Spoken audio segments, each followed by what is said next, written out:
ሰው እንደ ቤቱ እንጂ እንደ ጎረቤቱ አይኖርም።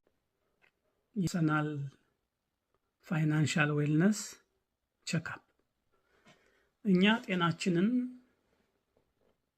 የራሳችንን ጤንነት ቼክ እንደምናደርገው የፋይናንሳችንን ጤንነት ቼክ ማድረግ አለብን ማለት ነው። አትሊስት ዋንስ ኤ ይር ቼክ ማድረግ አለብን። እንዴት ነው ቼክ የሚደረገው ካል የተለያዩ መንገድ ይኖር ይችላል። አንዱን ዛሬ እናያለን ማለት ነው። ፐርሰናል ፋይናንሻል ስቴትመንት ወይም ፐርሰናል ፋይናንሻል ስትራቴጂ የሚባል ሲስተም አለ ማለት ነው። ፎርም አለ ማለት ነው። ስቴትመንት አለ ማለት ነው።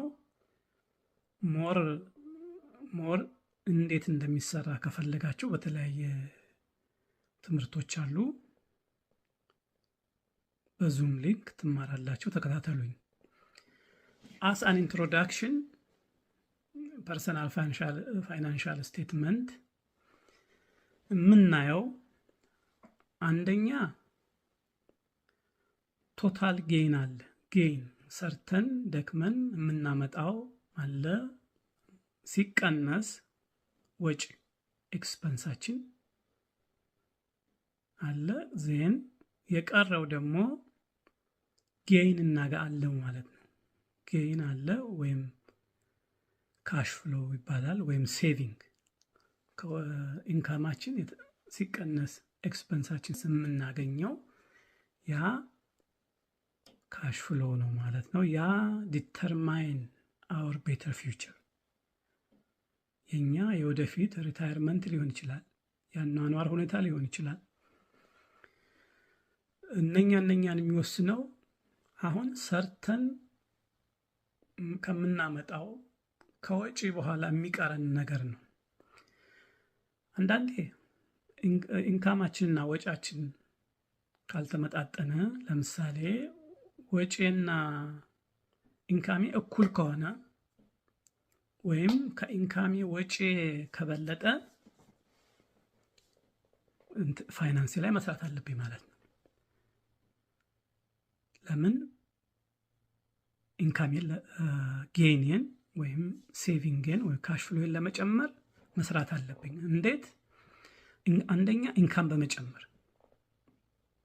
ኢንካም እንዴት ይጨመራል? አንደኛ ተጨማሪ ሰዓት መስራት ሊሆን ይችላል፣ ኦቨርታይም መስራት ሊሆን ይችላል፣ ሳይድ ቢዝነስ በመስራት ሊሆን ይችላል። አንደኛው እሱ ነው። ሁለተኛው ኤክስፐንሶችን መቀነስ፣ ወጫችንን መቀነስ፣ ያላስፈላጊ ወጪዎችን በመቀነስ ሴቪንጋችንን መጨመር ይቻላል ማለት ነው። ይሄንን ማድረግ ለምን ይጠቅመናል? ዋት ኢዝ አድቫንቴጅ ብለን ካየን it helps to manage our money የደከምንበትን ጊዜ ያጠፋንበትን ኢንካማችን የትም እንዳይባክን ማኔጅ ለማድረግ ይጠቅመናል ማለት ነው። በጀትም ለማድረግ ይጠቅመናል። ኢንካማችንን ገንዘባችንን እጃችን ላይ ያለውን ነገር ማወቅ ለበጀትም ይጠቅማል። ሌላው ደግሞ ለዕዳ ዴት ማኔጅመንት ዴታችንን ማኔጅ ለማድረግ በአቅማችን የምንገባው ዕዳም ከሆነ በአቅማችን እንድንገባ መክፈል የማንችለው ነገር ውስጥ እንዳንገባ ይረዳናል። ሌላውና ዋናው ቱ ማኔጅ ፋይናንሻል ስትረስ ፋይናንሻል ስትረሱን ማኔጅ ያደርግልናል። ለምን? ፋይናንሻል ስትረስ የጤና የራሳችን የፐርሰናል ሄልዛችንን ጤና አፌክት ስለሚያደርግ ነው። አመሰግናለሁ።